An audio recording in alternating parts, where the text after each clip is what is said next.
Day 5 of the Seahawks training camp is in the books. I'm Vida Mara Ere, and this is the CascadiaSports.net Seahawks training camp update. So today, some interesting things. We saw practice started off positional drills, and up close and personal, we got to see the defensive line.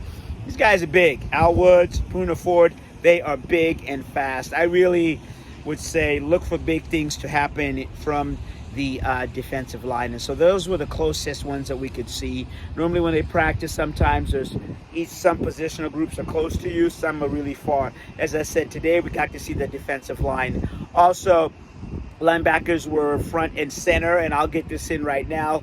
Bobby Wagner did not practice today. There's a family matter that he's handling. That's all that we know about.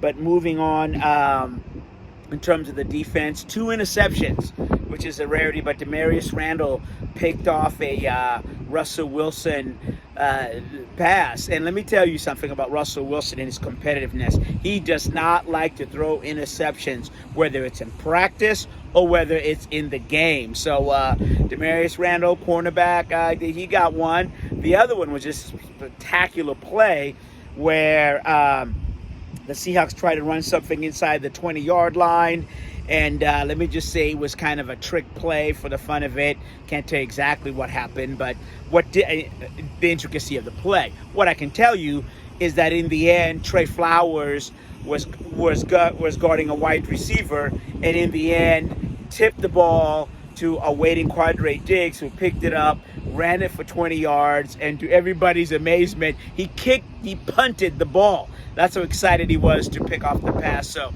2 great plays by the defense today in terms of training camp. But I would today give it to the offense. In particular, Geno Smith. Geno really showed why he is a backup, but really could compete to start somewhere else. I mean, he was electric. Had, I would say, 5 touchdown passes. I get it.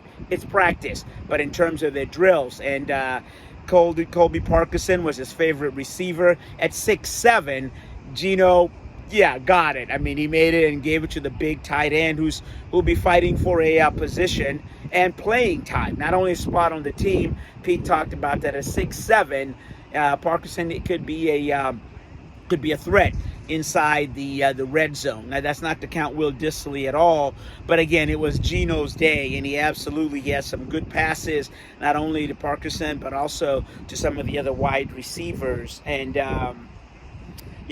coach's notes, we heard from Pete Carroll, who talked about continued competition, and again, there was praise of the defensive line, specifically Al Woods is someone that Pete Carroll mentioned, and also the Seahawks signed Shane Marion, quarterback, and Pete said, look, that has nothing to do as a backup. He said, nothing to do with Geno.